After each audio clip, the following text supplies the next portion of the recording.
Good afternoon, beloveds. So I think it is 3:55. And one way to celebrate us is also to celebrate and be mindful of time. Time is an unrenewable resource. We only get it once. And so I just want to make sure that I am a good steward of your time as you are as mine. So welcome, welcome, welcome. I'm Everett, and we are going to have a great conversation this afternoon around how to deal with burnout, especially with organizers. So it's before we begin, or as we begin, one thing I want to just ask folks to do is in the chat, let me know, how are you coming to this conversation? Like, how are you feeling? How are you feeling?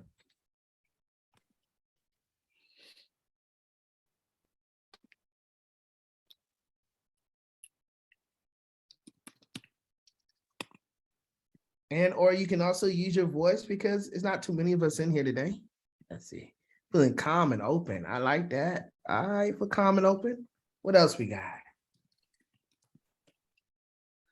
Tired but ready. Ooh, yeah, good, good. I am feeling so grab my cookies. So I am feeling excited and also just curious with y'all as we talk about this thing that I think sometimes when we hear, I know for me, when I hear burnout, I already get a little bit of heaviness. Just like, um, and but also I think that on the other side of that, I actually get some joy because we get to think about what does it mean for us to disrupt this place of we have to keep going, going, going to burnout, but really think about what is going to allow us to maintain a steady impact with joy, with grace, with rigor, but most importantly, with love for the sake of liberation. And so it is my hope, my desire to have a conversation, and we will just harvest different ways that we can make that happen, make it true for us individually and collectively. As well as, is my hope by the end of this conversation that we will also have some tips and maybe something we can offer back to the movement, to our other partners in organizing as well. Um, what would be successful for y'all? So we're gonna have like an hour and 15 minutes or so together.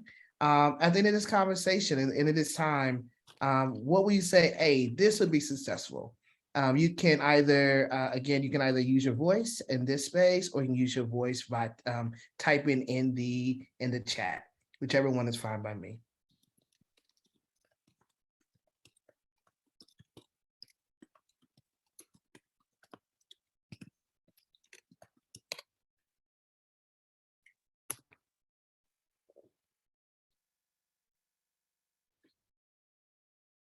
Okay, I see understanding this from a personal perspective and as far as facilitating and supporting others. Other folks.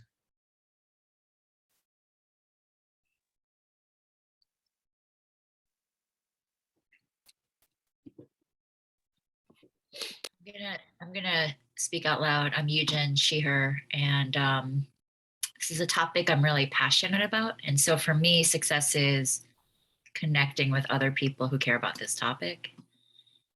I don't know. And then like we organize the rest of the movement.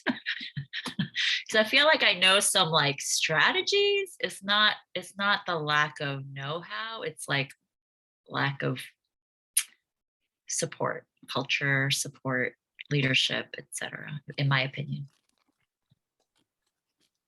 Absolutely. Got it. So just wanted connection, and we'll share some of the strategies and also how do we also impact the movement, right? Movement folks as well. Yeah, I feel heard on 1 and 3.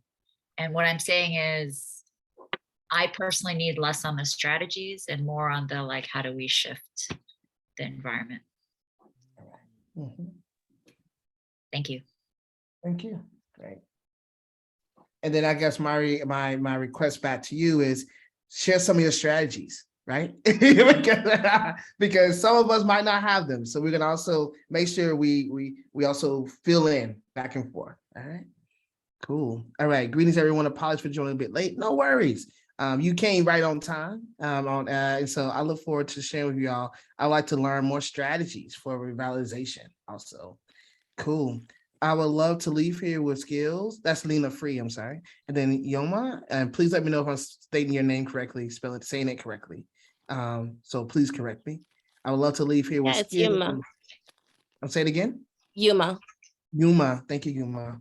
I would love to leave here with skills and tools to come out of burnout. All right. Got it. All right. Well, I think we have a list, a good list to play with. And we also have time and we also have expertise from different ways. Some of us might be experiencing burnout right now. Some of us might have gone through burnout, or some of us might be saying, you know what, I want to prevent burnout. So all that is relevant and great. So as your facilitator, or I like to think of it as your co-partner in this process, let's get in. I'm gonna offer y'all one a practice that we do. So I should say a little bit about who I am. So I'm Everett Thompson, or Everett Renee Harvey Thompson. I am a Southerner by birth and by choice. I live outside of Atlanta in a cool spot called Lithonia, Georgia. But I was born and raised in a big town called Green Level, North Carolina. And so I come from a place of a lot of rural country folks who love to love, who work hard, and who also believe that liberation is more than just a theoretical practice, but really is how do we love each other? How do we show up for each other every day? And how do we stay in accountable relationship with one another for our families and for generations?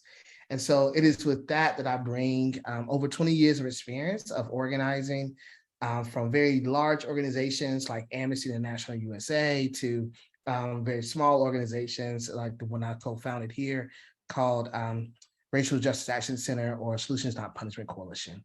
I love Black folks, all Black folks, and loving Black folks also allowed me the breadth and the space to love all folks in a very intentional way. So it is with that that I come to y'all, and that I was invited to be a part of this conversation. So thank y'all for trusting me with y'all time and with this space. One other piece that I will offer for us, and one of the practices that I do, I'm a part of a group called BOLD, Black Organizers for Leadership and Dignity, where I am also a trainer. And we use a practice called somatics, which somatics has a lot of history, but it's really thinking about like how our body responds in the moment when things are going on. And how do we get really good or in tune with listening to our body so we can make choiceful decisions. And so one of the practices that we use is what we call centering. And other traditions and other practices, other faith traditions, other communities, it might be seen as meditation. I used to think of it more as prayer, but I had to like really shift myself. But this is just a way for we can just get a good body scan and then set our intentions around the time that we're going to be together. And so I offer this practice as a way of saying this is for us to kind of ground ourselves in this conversation. And also for you to bring yourself and your attention back to your body, to your home, which is right here that we always have. And to allow us to have clear intentions of how we want to move through. And since y'all gave me some really good ideas or a container for how we want to move this conversation, I just want to be in the best practice with y'all to make that happen. So if you will with me, I invite you to center with me. So wherever you are, see if you can get your feet on the floor and allow your gravity to do what it does best. Yeah. Ooh. You've been in those chairs or in different places pretty much probably all day. If you will, bring your shoulders up to your ears and then just slowly and lightly let them fall back down. No force, just ease. Yeah, just ease. Maybe you need to stretch your jaw down. Let it hang open just a little bit. Got it. Allow your body to relax a little bit more in your chair. Let the chair support you.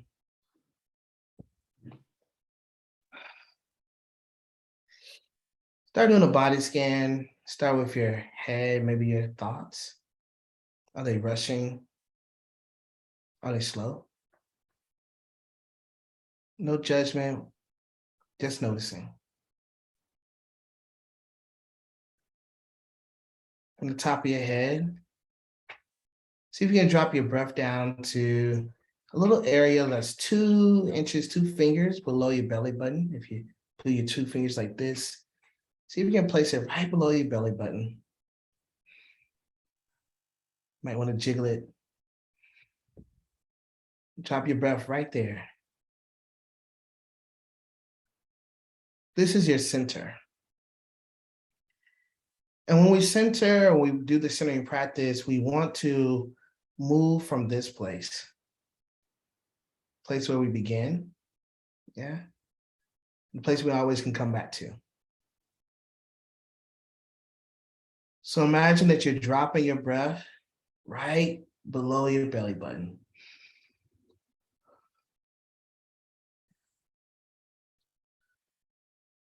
And from here, we're gonna breathe and move our attentions to 4 different dimensions. Yeah.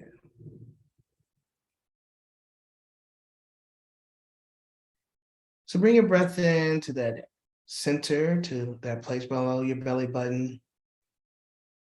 See if you can imagine your breath moving down your legs, all the way out the bottom of your feet through the floor, and up your spine between each vertebrae, up through the top of your head, all the way up like to the sky. This is our line of dignity. In a world that tries to take it away, we know that we are inherently divine. No one can take it. We can lend our dignity to other people. This is your length. Bring the breath. See if we can feel the outside of your left elbow. Yeah. Maybe you can feel the cloth on your body on the right side. I have a little person and they like to stretch their arms out like Superman sometimes, feeling all wide.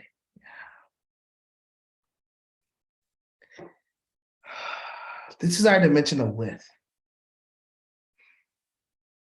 This is the area that we allow ourselves to be as big as we can. In a world that tries to tell us to be small, this is a reminder that we can take up more space. That there's enough for all of us. That we can be boundaried and porous. Yeah. Just like breath, we can let more of ourselves out and others in. We can be connected. Nice. All right. I see y'all and I feel y'all. Yeah. See if you can feel, see if you can feel your butt muscles. Relax them. Yeah. Uh-huh. So you can feel the back of your back. Maybe give yourself over to your chair, maybe 10% more.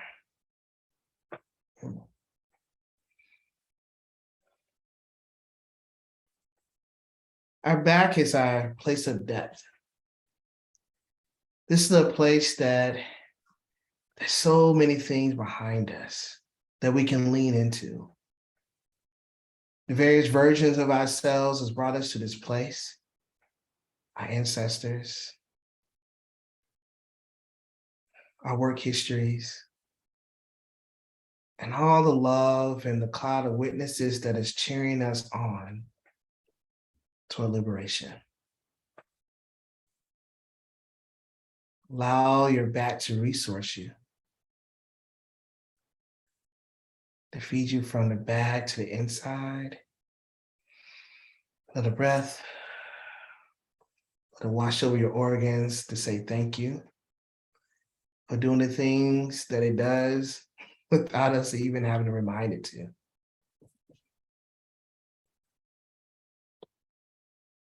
And from the back and the inside, we're gonna take one more breath for this present moment, our forward-facing selves. See if we can bring a little bit more breath or air to your heart. Maybe lower your gaze. Soften your knees. As we focus in on this moment, our collective commitment to disrupt burnout for ourselves and for others, toward creating a world where we all know that we're enough, that we are worthy. And by changing ourselves, we change each other. And we're worth it.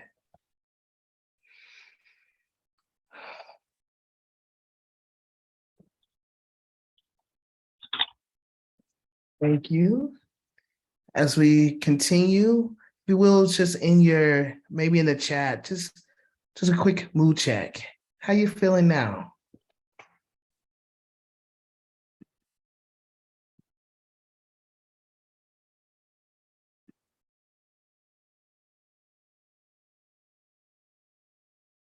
Calmer, more in my body, more grounded. Thank you. Nice. Good. Yeah, soothe. Yeah. Deeper awareness, right? We welcome all those different emotions and all those different feelings. Yeah, soothe. And we also want to know that, or just remember that just like the wind, our emotions will change, right?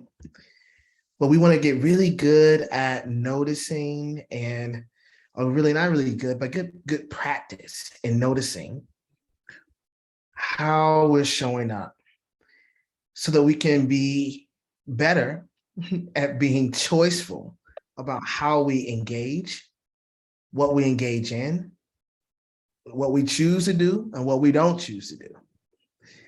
There's all a choice. And the choice place is honestly where I enter this conversation around burnout, and particularly for organizers. We carry a weight of wanting to do all the things, and sometimes doing all the things without really thinking about what it is that we need to do for ourselves, for our families, for our organizations, in service to making sure that we're not missing out on the moment. And in my life and different times of my life when I've been doing campaigns or organizing or whatever tactic we want to say, I too have done that as well. Burned the midnight oil over and over again, said yes when I should have said no, said no and then had fear of missing out. All those things that come up for us as we think about how are we doing the best for our movements and how are we getting good at creating change, because we don't want to lose the momentum. And so my offering in this conversation that we'll have together, and it will be a conversation. So yeah, get those voices and those fingers ready, is to really bring us back to our why. Why are we doing this work? Why are we in this fight for liberation? Why are we disrupting whatever we're disrupting? Our why, and how do we see ourselves as a part of that as well? Yeah, because it's often, it has been in, I'll use I statements. I have often fought so hard for everyone else that I forgot to fight for myself in the midst of it. And that has created my own level of resentment, my own level of tiredness, my own level of feeling not a part of, that really, really facilitated me being burnt out. When honestly, if I had done the work on the front end of saying no or maybe, or getting clearer about, will this truly serve where we need to go, then I could have made a different decision. And so again, our conversation is going to be about choice points. We're going to hit all these different pieces, at least that's the hope, around how do we disrupt and how do we maintain. A flame burns out, but it is a gradual burning, that also provides light, sometimes heat, all the different things. And I want to make sure that we, particularly we as organizers in this work, we can maintain our flame, and have some for ourselves as well. All right. So we cool? We ready to keep it moving? All right. So let's see. Oh, I got a yes. Okay. So one question, I want to just begin to pose some questions to folks. So what stories do we hold around burnout? So what is one of your stories that you hold around burnout, particularly as it relates to organizers?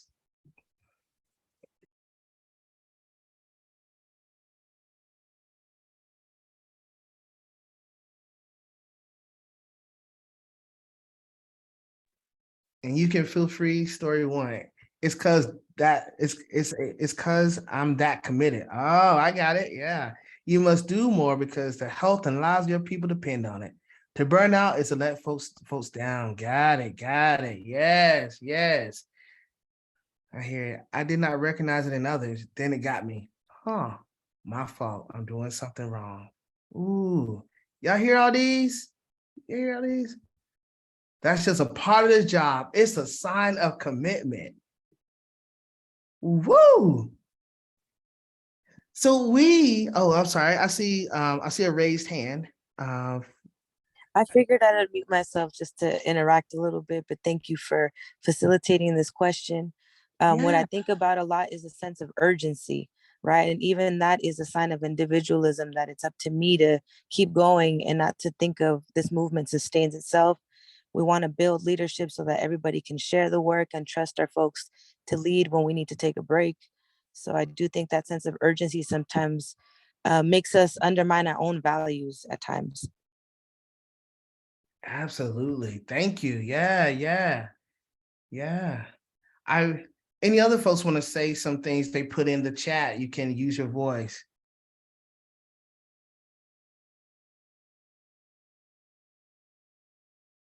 Okay.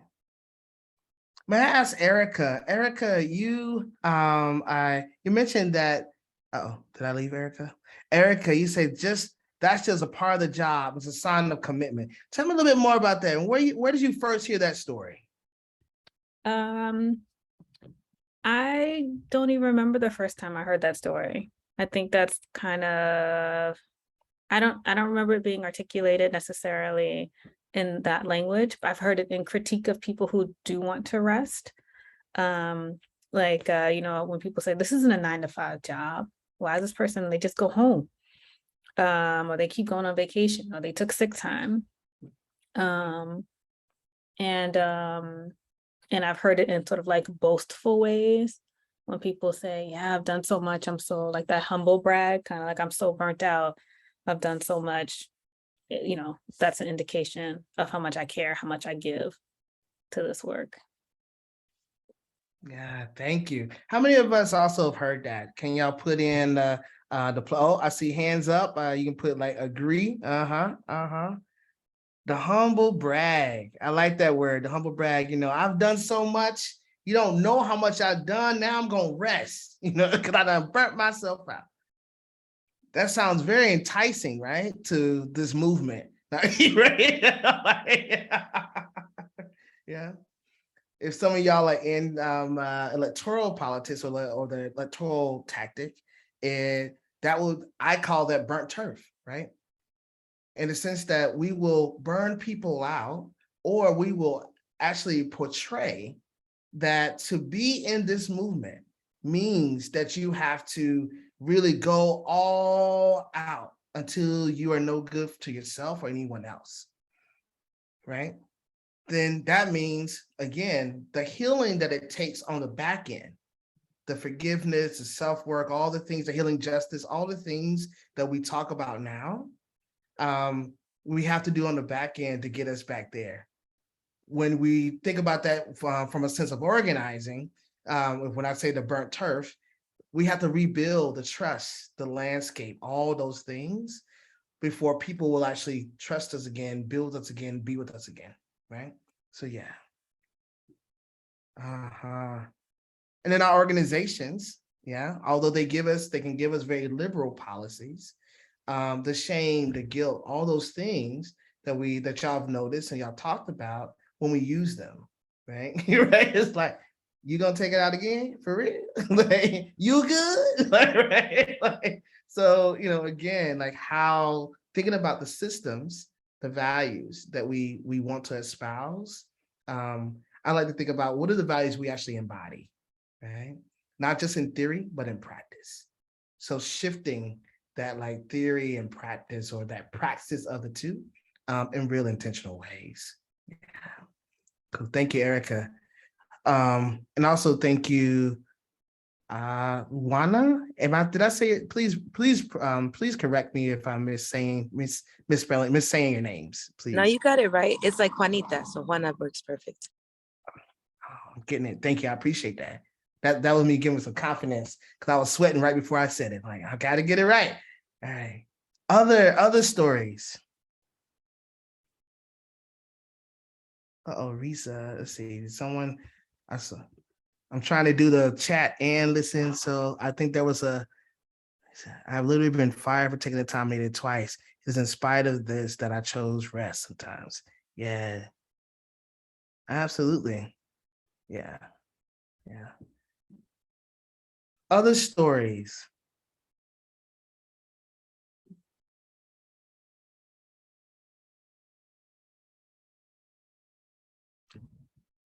Is it Reza? Is it Reza? How do you say it? Reza, like ray of sunshine. Reza, thank you. At LLC, we've been thinking a lot about redundancy and how do we have more coverage, so that somebody can go and like be on vacation, be sick, whatever. And thinking that a lot of what we're seeing here is we're making something that is a structural problem a personal problem. So the problem is you taking the time off, not the fact that like our organization doesn't have the appropriate staffing. And it's not necessarily, I'm sure the leadership is probably doing the best they can. It's bigger than even just your organization. Philanthropy plays a role, like lots of people play a role, but we're focusing on too frequently on individual choices when there's a bigger structural analysis. Yeah, that's helpful. Yeah. I think believing in the collective model is also like a shared responsibility for all of us. Like I have to believe just as much that there are others who can cover the work, just like the colleagues and leaders have to believe that. But I have to make sure that I'm shifting the way that I show up and the way that I disperse tasks, directives, leadership as well. I don't mind owning some of it, though the harsh, responses to it, the harshness I won't own, but the progress that must be made is always there. Thanks. I would also just offer, you know, and I think Erica mentioned, was talking to this as well.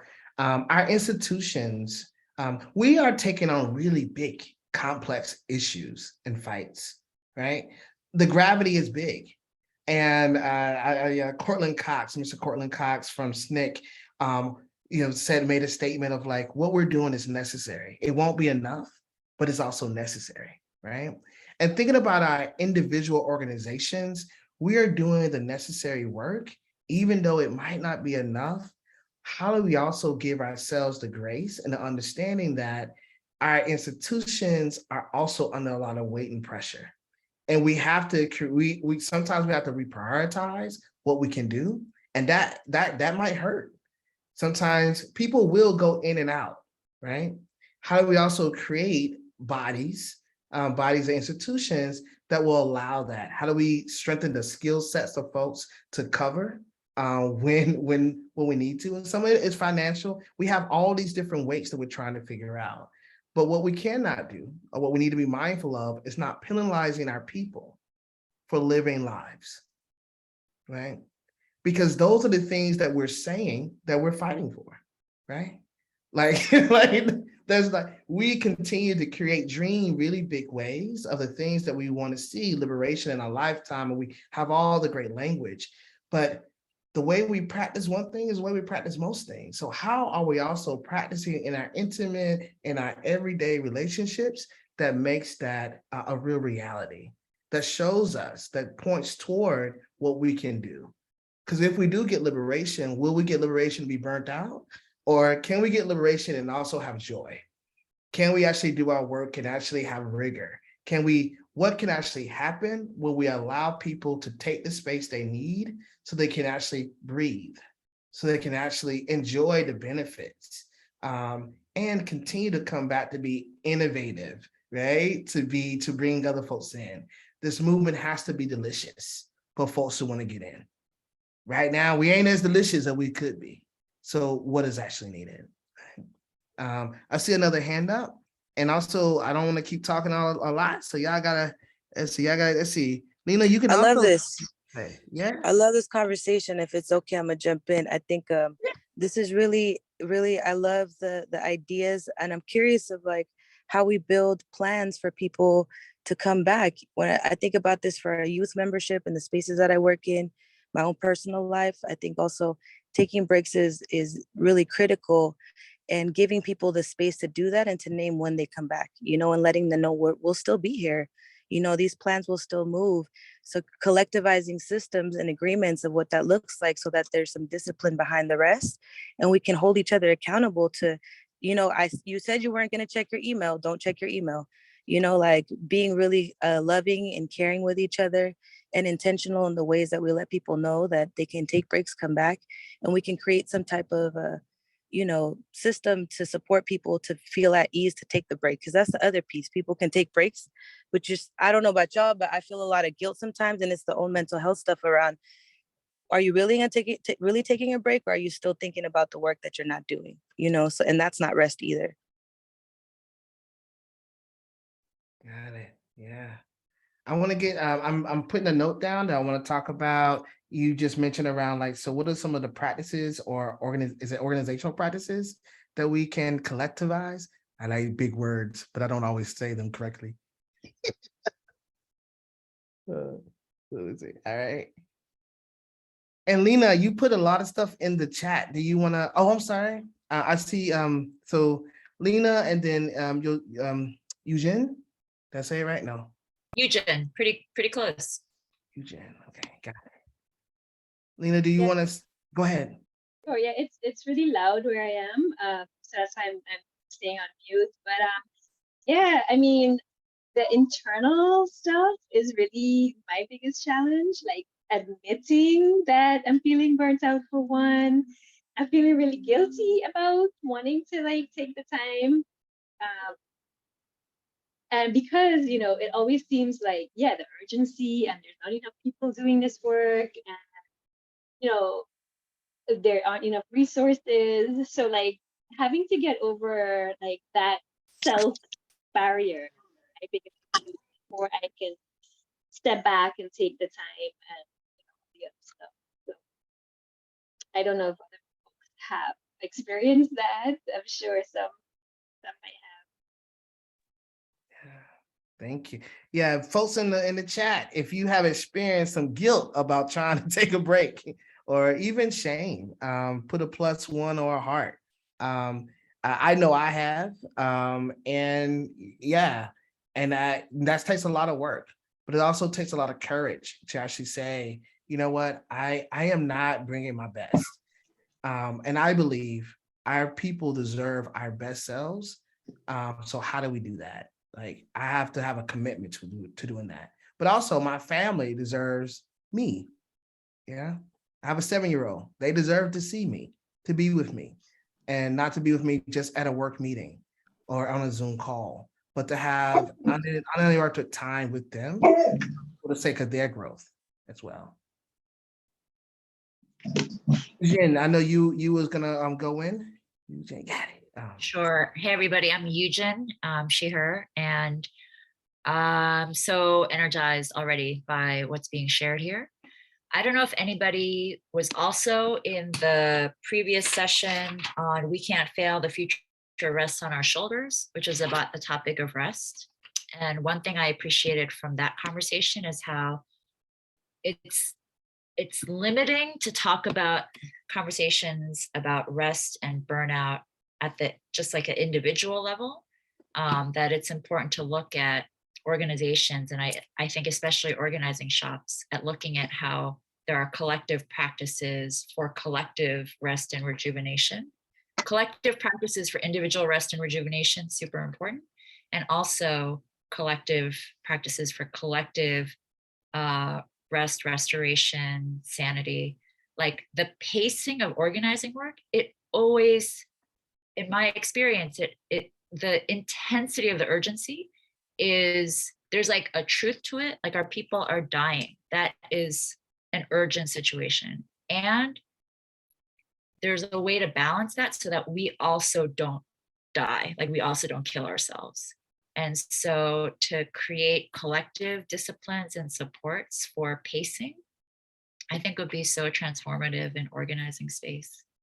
The other thing I want to insert into the conversation is that I think rest is really important. Like the lack of sufficient rest definitely contributes to burnout.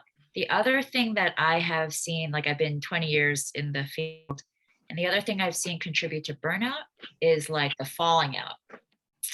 People feeling unsupported, unloved by their own people, and then feeling scalded, never to return to organizing sometimes, or at least creating some intense like caverns, like divisions between different camps in the movement. And so I just want to acknowledge that, like,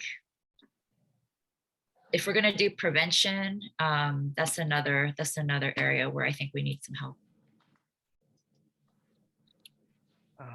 Absolutely. Yeah, no, thank you. Absolutely. Burnout, but also the fallouts, our inability to deal with conflict when we don't have the tools, we're too tired to implement those tools. So yeah.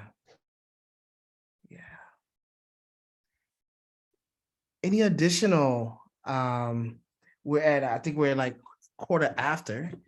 So I also want to make sure that we can get into so what would some of these processes look like?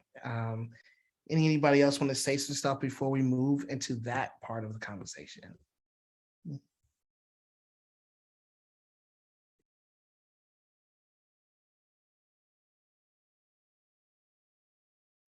Juana shared a great resource in the chat, Mr. Everett. It's a daily self-care worksheet, and a lot of folks in the chat are giving props to Juana for it. So it's a docs that's in there. So just wanted to shout you out, Juana, and say thank you. Yeah, and also please just call me Everett.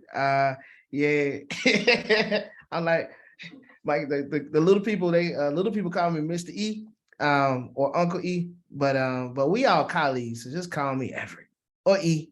It's fine. I appreciate it though. You see the gray on me. That's what that is. I understand. Yeah, and also like, yeah, thank you for that, for sharing that document. But also thank you for the way that I think we have to teach our people, right? That they too can have a practice of care. And so the way of like, for young people, little people, however we are on this journey in our lives of coming into organizing, that is a great way to model. So yeah. So speaking of which, and thank you, Eugene, you can put in a doc as well, so we can take some notes, I think. Yeah. Make copy, revise it. Oh, listen, I love it. I love it. Let's get into some tips. So, yeah.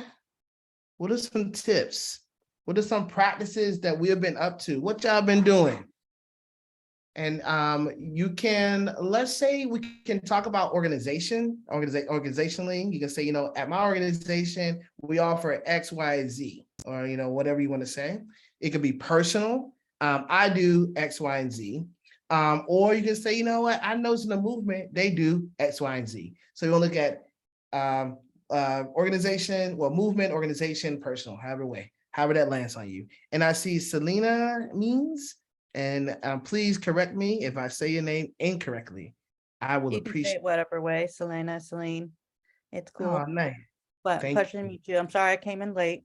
You came in And I at the put in the perfect time. chat about this sort of like what I really admire about the organization that I'm with, Sister Fire, like they're really good about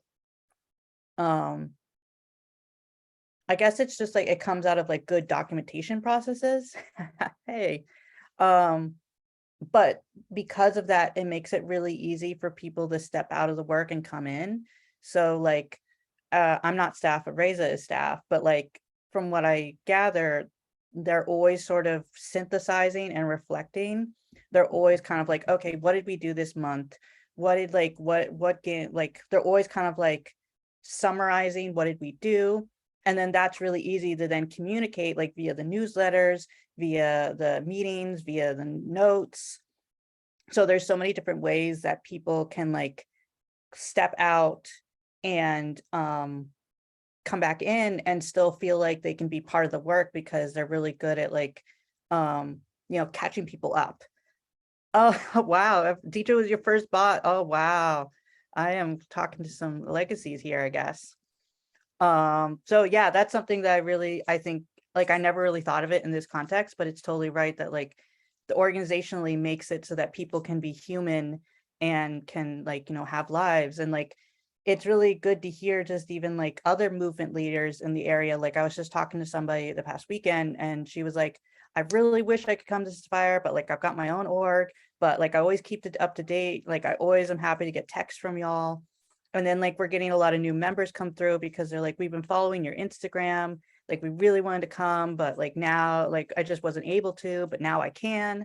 And so I think it sounds like good communication, good processes, which like allow the work to be decentralized. So that seems like some good practices I've observed. Awesome. Yes, also I just want to always give a shout out to Deidre Edwards. We worked together at Listen Inc. Listen Inc. was an organization that was founded by my mentor, Lisa Sullivan, old school organizer. And honestly, the reason why I really think about burnout and organizing is because Lisa passed away when she was 40. Lisa worked hard. She would show up early and leave late. She had a standard that was impeccable. And she demanded that we all did our best and then some. And the reality is, watching how hard she worked for herself and for the community, and she died so young due to asthma. I had this moment, and I continue to go back to, we have to treat ourselves better. This movement, we are worth it, and our movement, like, there's a gap. There's truly a gap from her voice, but also there has been so much of an impact that she has left, and so many lessons. And so that is a part of my grounding. And so I speak Lisa Sullivan's name as a thank you, but also as a reminder of of what we offer. We have so much to give each other, that will live beyond us. So how do we make sure we take really good care of us and ourselves and pass those lessons on? And Deetra, in that same piece of youth organizing, and believing and knowing that we are enough to be porous, to be able to communicate with transparency around what we're doing, who we're talking to, how the decisions are being made, creates a better opportunity for folks to come into organizations and to leave organizations without guilt and without shame. If we're going to be bigger, we have to get big, right? To build our power, we have to be able to let folks be able to come in and go out. We're going to have be able to allow folks to go get other experiences at other places, to have healthy habits to be able to make that happen. And so with Sisterify and other organizations, that is truly a testament to making that happen. So yeah, I love D. So yeah. Awesome. What else we got, beloveds?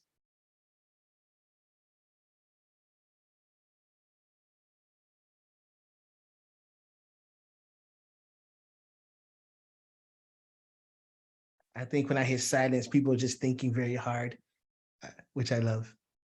To maybe prompt some more conversation. Yeah. I feel like a lot of the conversation has been a lot around organizational, taking care of their staff. And I wonder about sort of what about organizational taking care of members? What are ways that you can, because I think like mutual aid, just like, hey, is somebody like struggling? You sit down and we all come up with a way, like this person needs housing or whatever, but like, what are ways that you could practice organizationally? I don't know. I'm asking for suggestions, because like people who are not paid for this work, like they're completely volunteer coming through, like, and maybe they're like new or whatever, and like they're just tired of seeing, failure after failure, what feels like failure. Like that. Okay. So how are we supporting our members, our base? Uh-huh. Going out together, not making it weird for people who don't go. Got it. Yeah.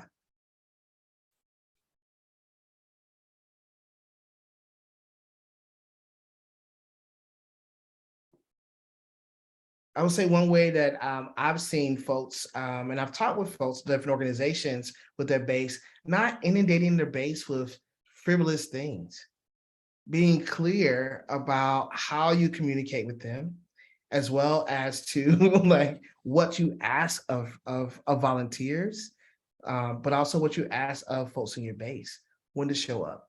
Is everything is everything like the most pivotal moment? So how do we be cleaner and clear about how we prioritize that? Because again, time is an unrenewable resource. And for folks to provide or to give folks, when we're inviting people to give us their time, this is something that is really sacred. So how do we understand the sacredness of it and to make sure that we are respecting that? Yeah. And I saw something in the thing, Kanai, would you say more about mindfulness? And let me know if I'm saying your name incorrectly. Yeah, I'm actually really impressed. You said it perfectly. I can't remember the last time someone said my name right. I am definitely in the right space. What's up, my people?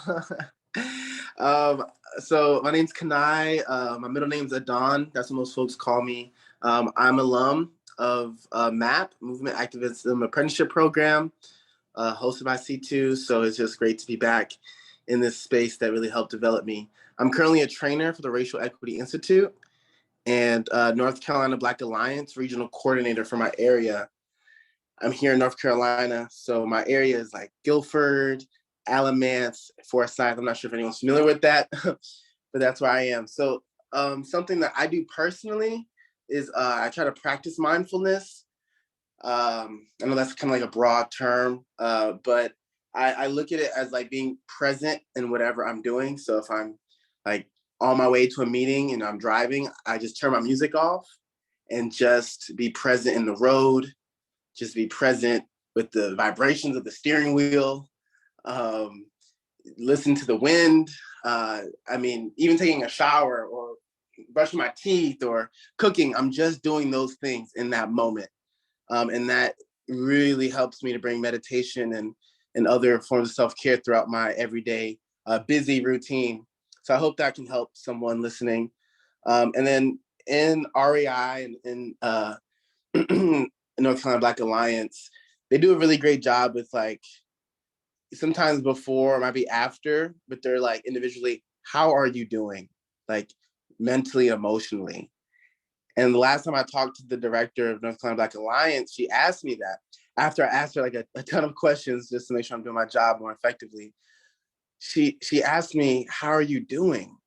Like emotionally and mentally. And I was doing great. I'm doing good. But just the fact that she asked me that really surprised me, because a lot of my close friends and family members don't ask me that. You know, they just assume I'm always doing good because I'm that person who usually asks other people. So I think that's a really good thing to incorporate if you're like a leader or a supervisor or someone of power or authority, is like really like intentionally pausing to check in with whoever you're organizing with. Revolutionary love. Awesome. Awesome.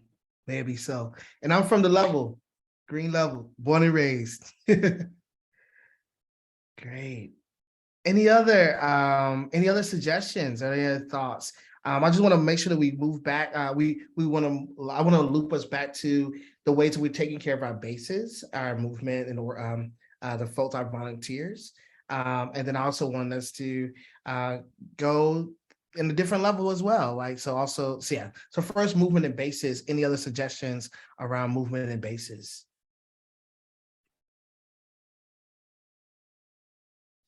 I can add something here. Hi, my name is Stephanie. I use she, her pronouns. I'm from the Center for Popular Democracy. Thanks for this space. I came late and I'm going to admittedly leave early because I'm trying to just get as much as I can wherever I can, as this is really beautiful. I was thinking about, you were talking about time is sacred. And one of the things for my organization, our base are kind of our affiliate organizations, because we're an organization of other orgs that do frontline organizing and change work. And so time, it's hard to get our folks to commit to like a cohort or like repetitive kind of like deep, intense work. It's for some, it's not for others. So I run both. Like I have spaces like healing justice spaces wherein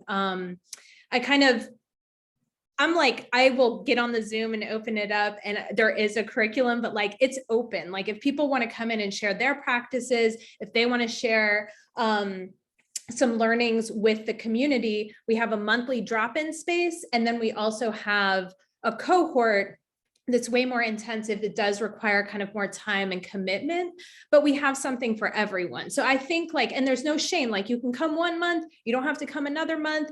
And what I'm finding is we started out with like an hour, people were like, we want more. So we made them longer. Like, it's like when people are nourished by the programming, they'll put more in and it grows. So I think the idea eventually is to start kind of having rotating facilitation of the space and really allow people to bring in their practices, their traditions, share it with others with whom they're in community nationally, not just kind of locally. So we can really learn from like a broader swath of folks in our networks. Thank you. Thank you. Thank you. Any response to what Stephanie offered or even suggested?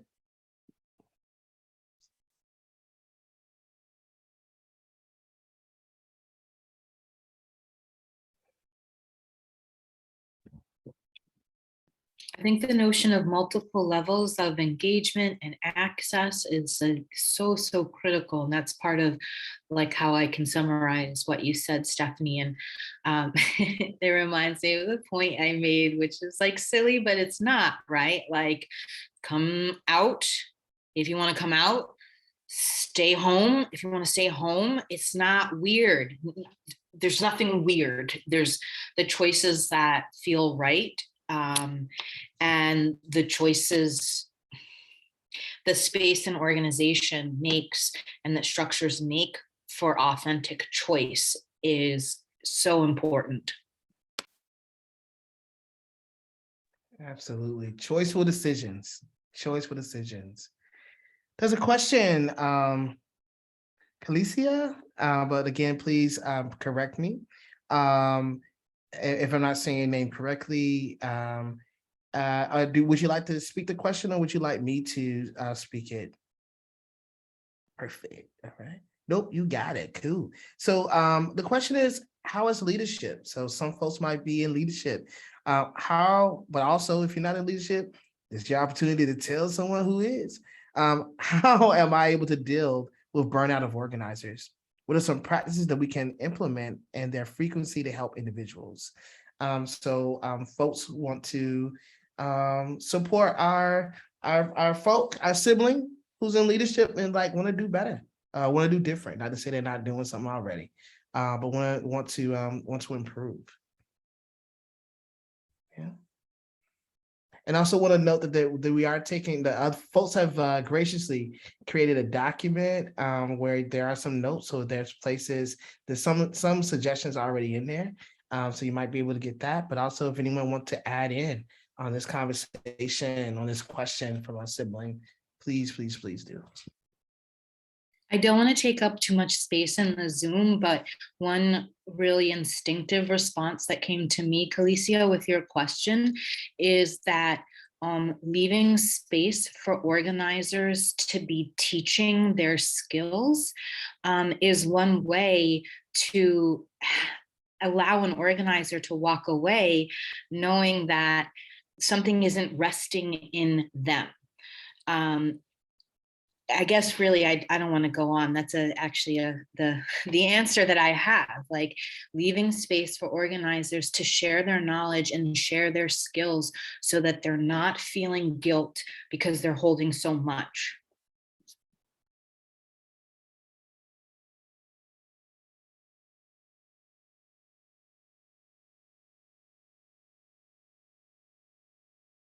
Okay. Anyone else want to offer?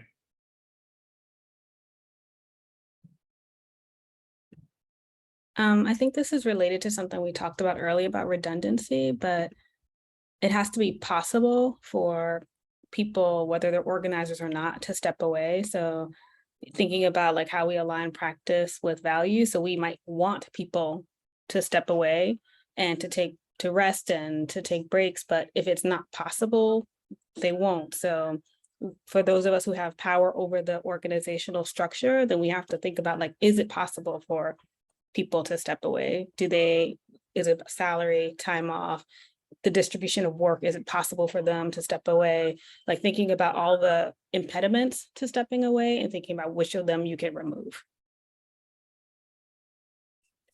Absolutely. Yeah. Anyone else before I add in on this one? Erica, would those values be healthy in PMP? What is PMP? Process and procedure? Paper and pen?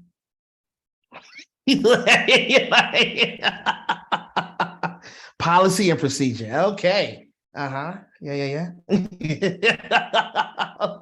Like y'all using these acronyms, people don't know nothing about and stuff. You know, salt and pepper and stuff. No.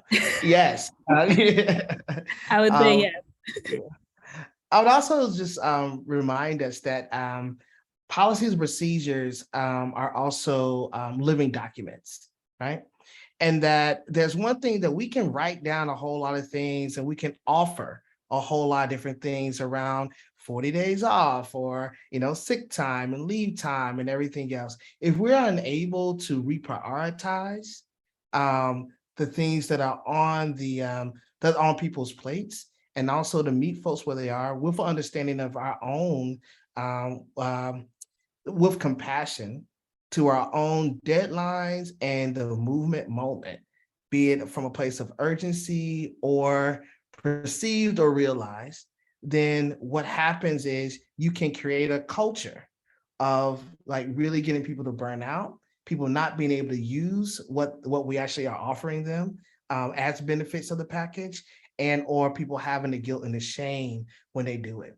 So I would love for us also, particularly folks who are in leaderships and everything else, to think about how are we in a right relationship with our policies and procedures?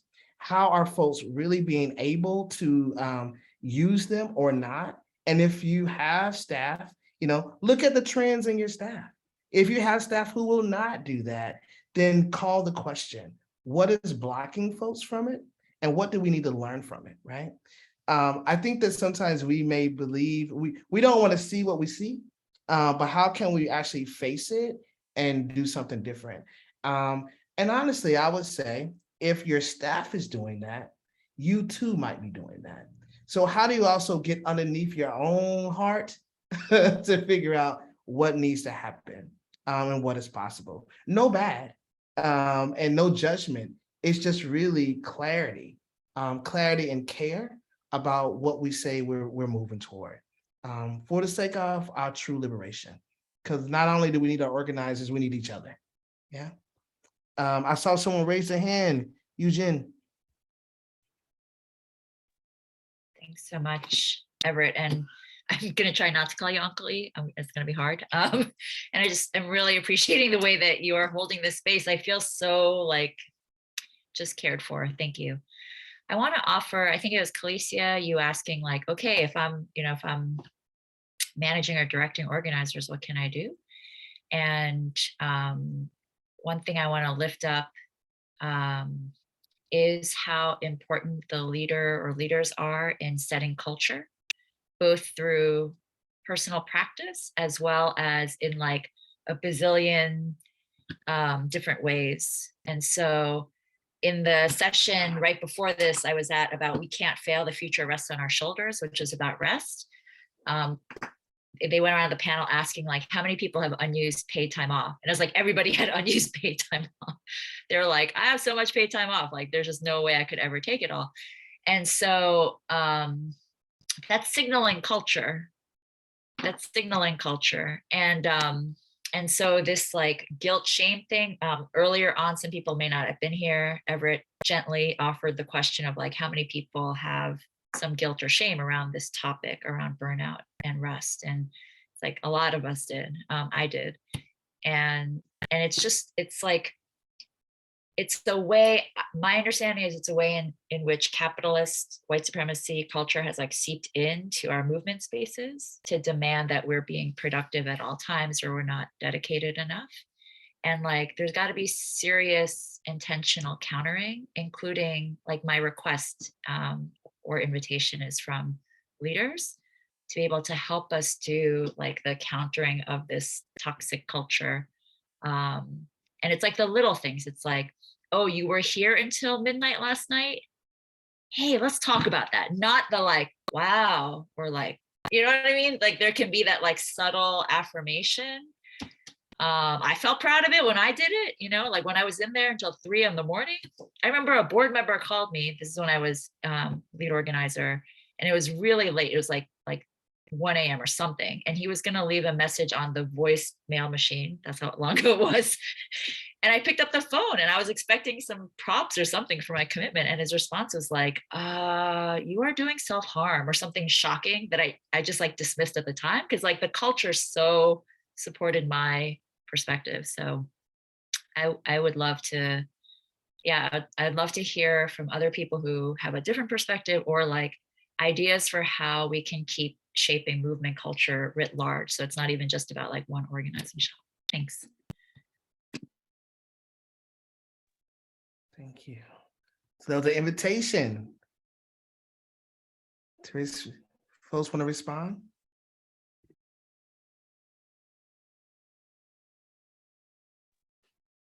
I think this one's so hard, and this is an experience outside of Sistifier, but I, in leaders of some spaces, I have tried to say like, oh, take a break.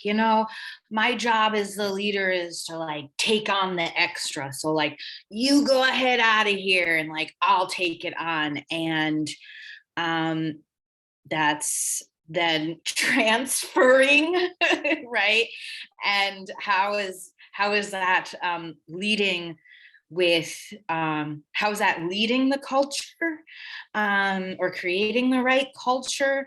Because it says, well, somebody's gonna have to do it, somebody's gonna have to do the extra. So I guess it's me when it can't, that's not it either.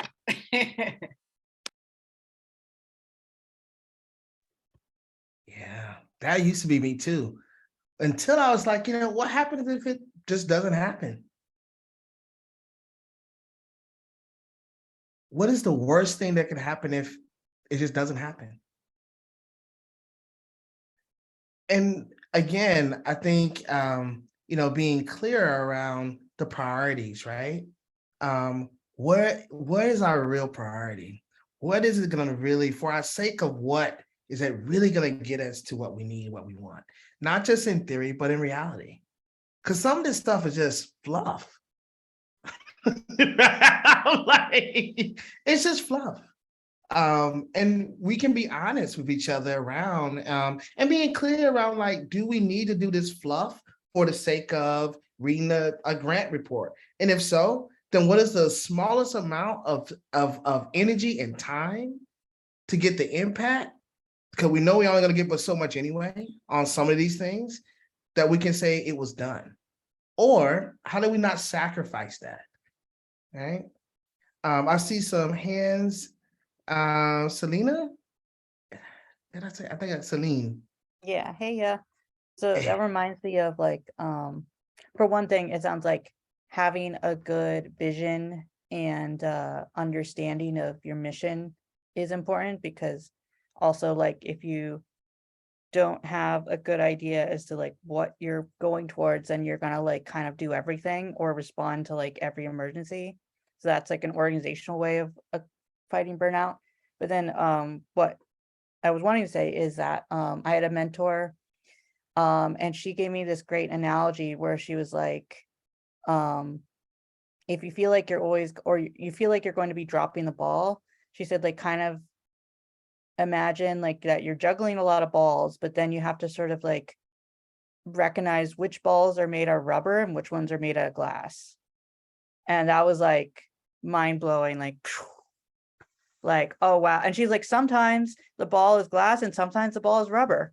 And like, you just gotta like know what state of being it's in at the moment of like, and she was saying like kind of like in the sense of like both like organizationally, but also like life-wise of like kids and your own life and work, like maybe work at the moment is like glass, and maybe another it's a rubber ball, and actually like you got to spend time with your kids. So yeah, that's crazy. I don't know where the analogy came from, but it's pretty cool. So that's always sometimes it's helped me when I'm like, oh my God, I'm juggling so many balls. I think of that. Yes. I want to be mindful of time. We are at, let's see what time. We are like 4 minutes after whatever hour you're on, whatever location you are. And organizations are made up of people, right?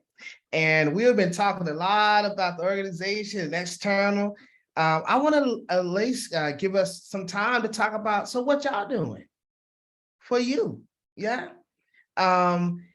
Because I truly believe, and I know with the rise of healing justice and all the other language we use now, that our practice of self-care and our practice of not burning out is more than just tacking on a spa day if we can at the end, after we done burnt ourselves out, or the 2 days of rest after weeks of none. What is the daily incremental thing that y'all are doing so that you're not just thinking about self-care on the sweet by and by, as the old folks used to say, but day by day?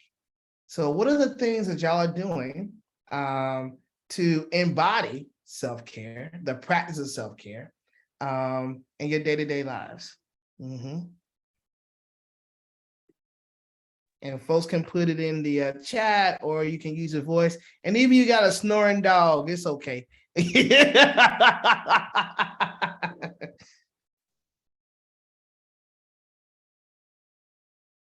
Ooh, I love a nap. Ooh, I love a nap.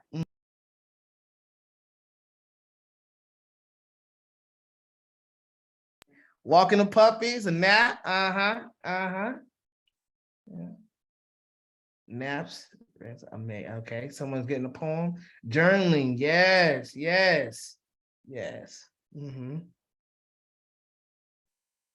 What else we got? Cleaning my bedroom and lighting a candle. Yes, for a nice room. Yoga. Ooh, one day. I can't stretch y'all. Journaling.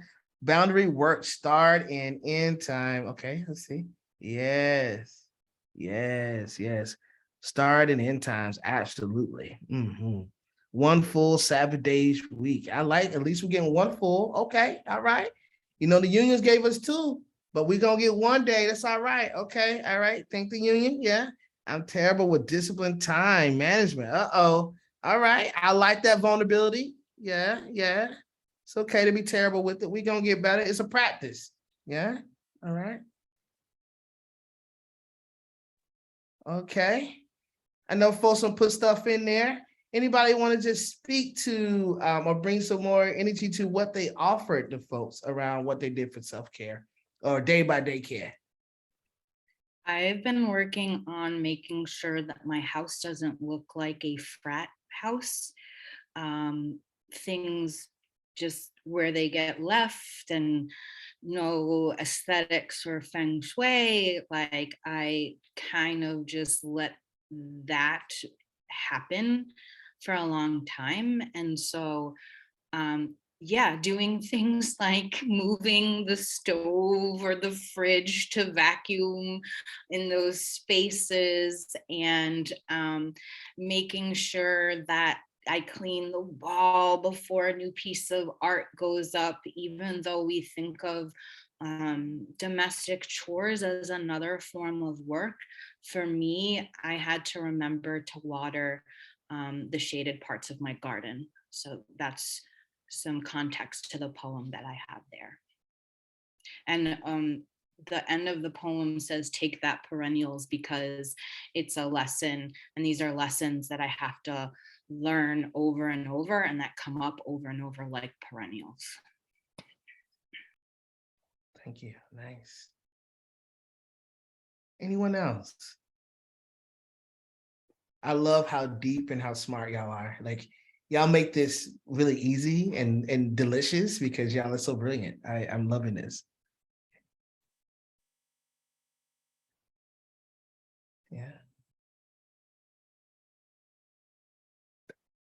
Well, I want to offer a couple of things. One, thinking about when we talk about burnout, and to me, when thinking about sustainability, period, what is your practice or ritual of how you start your day and how you end your day? Right. So thinking about, again, time is a gift. When do you consciously know that you're beginning and when you're ending? It might be a washing your hands at the end of the day of your work day for the transition into your rest of your life, but getting cleaner about what your boundaries are. Mine is because I work from home, and around whatever time I'm ending my last call, I shut my computer down, I wash my hands, and I light incense. And that has become a sensory way of me remembering that now I'm no longer at work, that I'm not, whatever I'm done is done. And then I can start over the next day. Jen, you mentioned around like the conversations, right? We have all these stories and conflicts and things kind of rest in our head. So being able to address them when they come up is a perfect way of like making sure that we are ending something, right?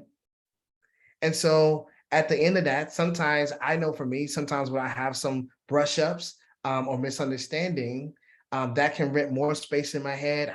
I might have to pull it out and put it on paper, address it, put it on paper. But again, washing my hands at the end, right? So that again, things have a place where it can actually rest, right? The other thing, another tip I would say is about and also how I start my day.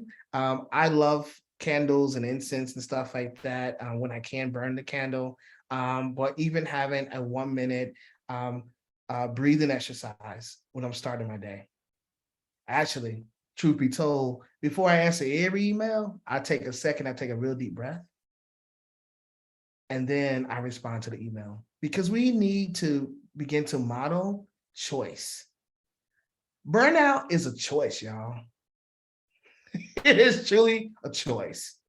You can choose how you want to respond. You can choose to run yourself ragged. You can choose to take a break. You can choose to leave your job, stay in your job. All of these are about choices, and you can choose yourself. When we're asking people to actually come into this movement, we're asking them to trust us with our choices, our strategy, and we're asking them to choose to be a part of something that we believe that we can go further. We're asking them to build in and to love into a vision of what liberation could look like. And I keep saying that it gotta look delicious and sexy and good, right? Because if not, then why am I do that? Why am I do that? Like, y'all look raggedy and tired. I don't want that. Don't nobody want that. But if it is joyous, and joyous doesn't mean that it lacks rigor. Joyous doesn't mean that it lacks integrity. It means that we are clear about where we're going. And we're so fired up to get there that we want to bring other people in, that we want to make sure we can get dirty together, we can build together, because what we have is better than what is here. And we are worth that work, right? And we are worth the work of working together. And you are not going to be alone in this work itself. And it's going to be hard. And when it's hard, you can you can move out because we still got a place for you. When we can believe that, embody that in our practices, our policies, our procedures, in the way that we treat each other, the way that we love each other, the way that we love ourselves, we can create this world that we keep saying we're striving for, right? If we truly believe it, and if we have the will to actually do it. So as we begin to wind down, I really invite y'all to have the will to not burn out, to have the will to think about practices that will sustain you, whatever those things are, because they'll be different for different people, right? I love music. I play music when I'm getting mad. I'm like, listen, let me go on and give me something up in here. Little Kim, what you got, Little Kim? And figure it out, because I believe that we can do something different. And we've seen it. Our history has proven it. Yeah. So we got a couple of more minutes. Okay, Keyless. Yeah. Give me my playlist.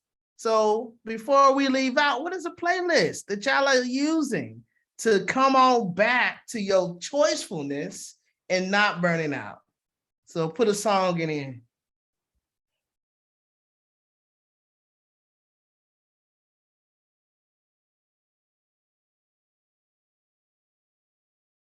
Y'all can put songs, drop your songs in the chat. And if anybody would like to offer some your closing thoughts, and I too would play us a song and also give us just one more message on our moving out. But please, this is also an opportunity for y'all to recapture and to also say something. Yeah? I'll say something quick. Yeah. This has been an amazing conversation. And like the work I'm doing right now is something called love-centered organizing, trying to support movement spaces to be like this. And so if anyone's interested in following up, I would love to connect with you. Feel free to private message me or add your contact info to this note stock. Thank you.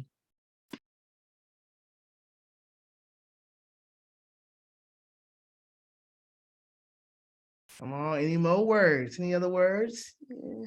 Oh yeah, I like that reggae. Okay. I put it in the chat and a few people lifted it up, but like we can't be mad at the people who can set limits better than us. We have to learn, right? If we're feeling resentment because somebody can say no, not now, it's going to be tomorrow, then we have inner work to do. I think, you know, Kalicia, you said you quit your job. Like it's a process and it takes work to learn how to set boundaries. And I'm going to need my work respected. I took a long time to get to that point to say not now, later. I've gone through a lot of inner turmoil and a lot of mental health issues related to not knowing how to say no. I'm past that. I'm past that. And I need folks in my organizing community to say, how did you do that? Rather than you can't do that. Well, beloveds, thank you for that. And I would just encourage all of us as we think about ourselves and each other and our interdependence. I would say, how do we celebrate each other's no's and each other's yeses, right? How do we celebrate that one person saying no creates more space for a beautiful and impactful yes, and they deserve it just as much as you do. I also would say this is not easy work, right? It's not easy, but oh, it's so worth it. And most importantly, each one of you are worth it. Yeah. I know there's a couple of things. I think someone is on here from U2, I'm sorry, from C2. And I'm not sure if there's like, let's see, I don't know what else. Yeah, I'm gonna play us some music though, because they said I get to facilitate. This is the way I like to facilitate. So I am going to facilitate with a little bit of music because that's what we do in these parts. And if no one ever haven't told y'all today, y'all are amazing. I love and adore each one of you. Y'all are divine. And I can't wait. I can't wait to celebrate with y'all by and by. So here we go, beloveds. Thank y'all for playing with me today. I don't need no one. Woke up this morning with my mind set on loving me. With my mind set on loving me. Woke up this morning with my mind set on loving me. With my mind set on loving me. I'm not lonely, I'm alone, and I'm holy by my own. I'm not lonely, I'm alone, and I'm holy by my own. Yea, the bad days may come, the lover may leave, the winter may not. Hey, the map of your palms, the tempo you be, you're all that you got. Yay, the bad days may come, the lover may leave, the winter may not. Hey, the map of your palms, the tempo you be, you're all that you got. Though I walk through the darkest valley, I will fear no love. Oh, my smile, my mind reassure me, I don't need no one. Woke up this morning with my mind mind set on loving me. Woke up this morning with my mind set on loving me. With my mind set on loving me. I'm not lonely, I'm alone, and I'm holy by